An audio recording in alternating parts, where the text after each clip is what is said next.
Magandang araw po mga kapatid, mga kaordinaryong Katoliko. Nandito po kami ngayon sa Lahog, sa Cebu City. Kasama ko si kapatid na Jared Almazura, yung dating kaanib ng ang dating daan na pinamunuan ni Kaili Soriano. At sa tulong at sa awa ng Diyos, ngayon si kapatid na Jared ay naging isang Katoliko. At hindi lang ordinaryong Katoliko, isang Catholic Faith Defender na nakabase sa Laguna. At sa nababalitaan ko sa mga social media, yung bagitong Catholic Faith Defender na si Jared Almazura yung kinakatakutang CFD doon sa Luzon.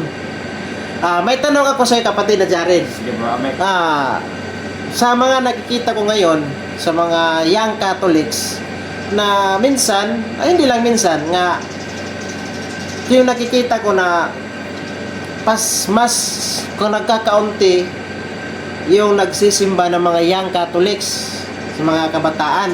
So ano yung maibibigay nyo na payo, Bro Jared, doon sa mga kabataang Katoliko? Yun nga, lalo na ngayong Kwaresma, no, kapatid na JB at Ame. Yes. Merong bilin sa kanila yung isa nating saint na si Saint Agostino Hippo na nagsabi tungkol sa pag-aayuno bilang paraan ng pagpapakumbaba, at si Saint John Chrysostom o Chrysostom binigyan diin na hindi lang tiyan ang dapat mag-ayuno kundi pati mata, kasi yung iba ang ating bilin sa kanila, kapatid namin, kasi talamak na talaga ngayon yung mga inactive, lalo na sa mga kabataan, no? Yes. Dahil talamak na ngayon yung pagiging walang kabanalan. Hindi naman sa nagbabanal-banalan tayo, pero nagpapakabanal tayo. Yes, dahil ang simbahan ay ospital ng mga makakasalanan. Tama. Sabi yan ng isa nating santo. At hindi naman natin may iwasan na mayroon na talagang mga bulakbol ngayon na kabataan, mayroon na talaga ngayon kung ano-ano pa ang mga pinag-aatupag-atupag, sapagkat yan naman ay nasa hulanan sa ikalawang Timoteo 3:1 hanggang 5, na ngayon ay nasa kasalukuyang tayo ay nasa panahong mapanganib na marami talagang mga kabataan na mawawala sa kabanalan at magiging mga masuwayin sa magulang. At hindi naman natin ikakaila na maski ako naging ganun rin. Yes. Dahil Nung sa kabataan mo. Sa kabataan ko, at kahit nung ako'y nasa iglesia pa ni Cristo noon, ay nakikipagsuntukan ako sa tito ko. One time hinampas niya ako ng bait noon dahil sinagot ko siya. Pero awat tulong ng Diyos ay nakakilala tayo ng aral. Kaya ito na tinataguyod natin sa ating mga talk at sa ating mga parang recollection na rin. Yes po. Maging isang mabuting halimbawa tayo na yung mga kabataan ay maging mapaglingkod sa Diyos sa pamamagitan ng simbahan, sapagkat ang simbahan ay nandyan naman.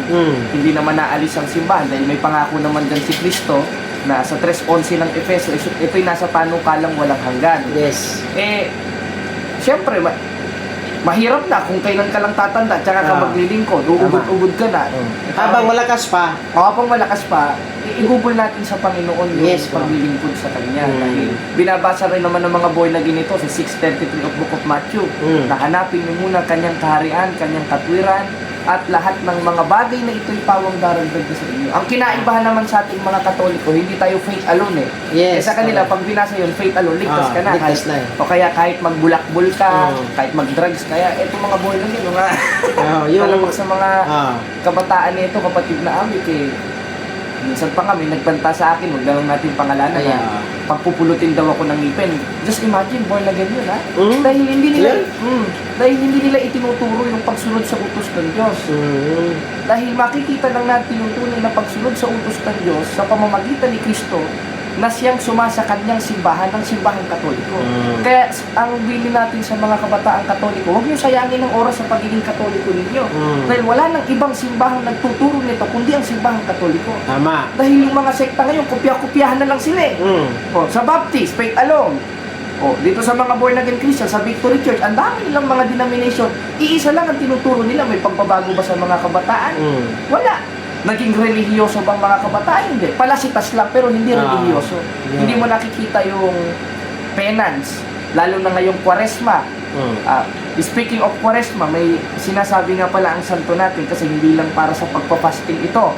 Sabi ni Saint John Chrysostom, ang sabi, na hindi lang tiyan ang dapat mag-ayuno, kundi pati mata, dila. puso para iwasan ang kasalanan. Yan ang tinuturo ng simbahan. Oh, napakalinaw. Napakalinaw.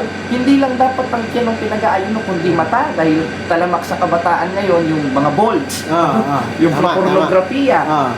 Sa puso, yung puot sa mga kapatid, lalo na sa mga kapwa-choir. Minsan mga nag-aanuhan pa sila, nagbabakstaban pa. Pati sa dila, yung pagsasalita ng mga masasakit sa masasakit sa ano.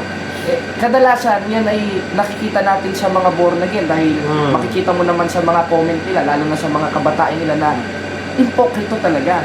Sa Katoliko hindi. Hindi ganyan sa Katoliko. Ito, Bro Jared, ano yung mapapayo mo doon sa mga kabataan na naliligaw ng landas na iniiwan yung simbahang Katoliko at saka doon lumilipat sa simbahan na mga sulpot, yung mga sikta? Ano yung mga maipapayo mo sa kanila, Bro Jared, para manatili sila sa simbahan na itinatag ni Kristo na yung simbahang Katoliko? Yun, ang may papayo ko sa kanila, focus sila sa sakrament. Lalo na sa Eucharistia dahil doon nila mararamdaman ang tunay na presensya ng ating Panginoon sa Kristo. Sapagkat si Kristo na mismo ang nagsabi na kunin ninyo, kanin ninyo, ay itong aking katawan. Saan ba matatagpuan niya? Sa simbahang Katoliko na. Yes po. Katunayan, meron tayong 1,000 o Eucharistic miracle na nagaganap noon pa hanggang sa kasalukuyan. Ano sa kasalukuyan? Sa buhay na wala. Sa Iglesia ni Cristo, wala. Sa ADD, wala. Sa SDA, wala. Sa atin lang. Kami, bro, sa SDA, ako SDA naman ako dati. Mayroon kaming Eucharist, pero once a year lang. Once a year lang. Oh, pero once a year niya. kahit kailan hindi naging dugo. Hindi. Sa atin lang. Katunayan, yung sa Lanciano, Italy, naging dugo talaga.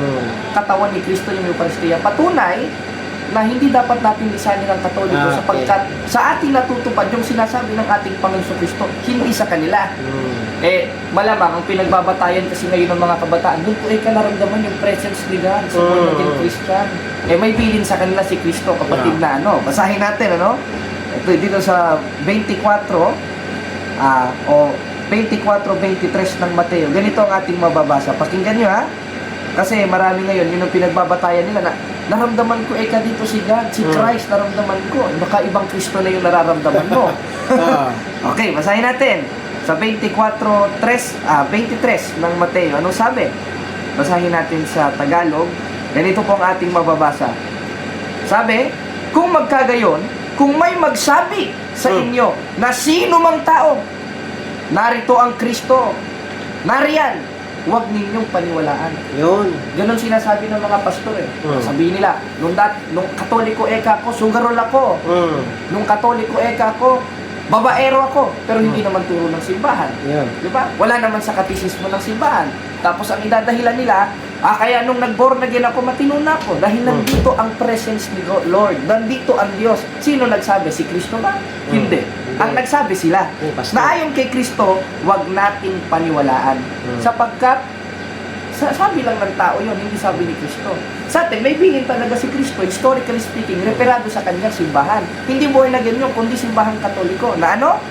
Sa 20 o 19 hanggang 20 ng Mateo, ako'y sumasa inyong palagi. Kaya ang bilin natin sa mga kabataang Katoliko, huwag kayo basta-basta maniniwala, hindi porket may nararamdaman kayo, sinabi ni pastor na ganire, sinabi ni pastor na ganon, dapat na nating paniwalaan. Sapagkat ayon mismo sa ating Panginoon Kristo, iabante lang natin ang basa, kapatid na Amika, maraming magsisilitaw na mga bula ang Kristo. Yun naman pala. Yun. May marami. Bula ang Kristo pala. Iisa lang yung tunay na Kristo na nagsabi sa kanyang simbahan, ito ang aking katawan, kunin nyo. Kaya i-search nyo sa YouTube, i-search nyo sa Google, anong simbahan ng merong mga napakadaming Eucharistic miracle? Simbahan Katoliko lang. Kaya mag-focus tayo sa sakrament. Sa mga sulpot, wala silang miracle doon. Meron yung regla ng asawa, nasa anak. Pero sa Eucharistia nila wala. Dahil patunay yun, natatag sila ng tao, at sa atin naman meron, patunay, bilang mga kabataan na mag-focus tayo sa sakramento. At saka, ano yung kaibahan, kapatid na Jared? Kasi sa amin, sa Seventh Adventist, yung sa amin, yung tinapay, symbol lang yun Symbol. Symbol yun. Saka once a year lang namin ginagawa yun. Yung